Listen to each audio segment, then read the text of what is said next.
আসসালামু আলাইকুম। আমি শেখ ইমন অর্গানিক হাট থেকে। রমজান মাস চলতেছে। গতকালকের একটা নিউজ দেখলাম, ইসরায়েল হামলা চালিয়েছে ফিলিস্তিনের উপর। এই হামলায় নারী ও শিশুসহ প্রায় 4 শতাধিক মানুষ নিহত হয়েছে। সৃষ্টিকর্তা সকলকে জান্নাত দান করুক। মূলত যে কথাটা বলতে চাচ্ছি, আমরা মনে হয় সেই তুলনায় অনেক ভালো আছি।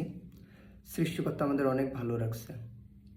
অথচ ঠিক আমাদের অপর প্রান্তে আমাদের ভাইয়েরা তারা তাদের দেশ রক্ষার্থে, ইসলাম রক্ষার্থে, তাদের ধর্ম রক্ষার্থে জীবন দিচ্ছে।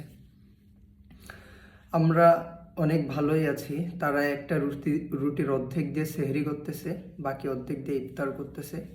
কেউ বা না খেয়ে রোজা রাখতেছে, কেউ শুধু পানি খেয়ে রোজা রাখতেছে। সেইখানে আমাদের ইফতারেতে কত রকম আইটেম থাকে, কত পদের আইটেম দিয়ে আমরা ইফতার করি।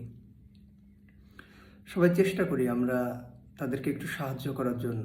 সামনে ঈদ, আমরা ঈদে সবাই কেনাকাটা করি, নতুন পোশাক পরে ঈদ পালন করি, ঈদের আনন্দ উপভোগ করি। সেইখানে আমাদের ভাইয়েরা রক্তের মিছিলে কান্নাকাটি করতেছে।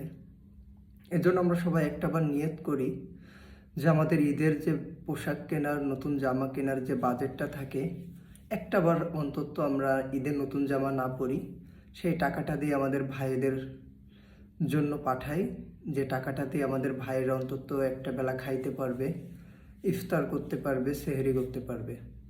আমরা যদি আমাদের মানবিক জায়গা থেকে সবাই এগিয়ে আসি, তাহলে তারা অন্তত খেয়ে পরে বাঁচতে পারবে। সবার কাছে আহ্বান থাকবে, আমরা যার যার সামর্থ্য অনুযায়ী আমাদের ভাইদের পাশে দাঁড়াবো। ধন্যবাদ সকলকে।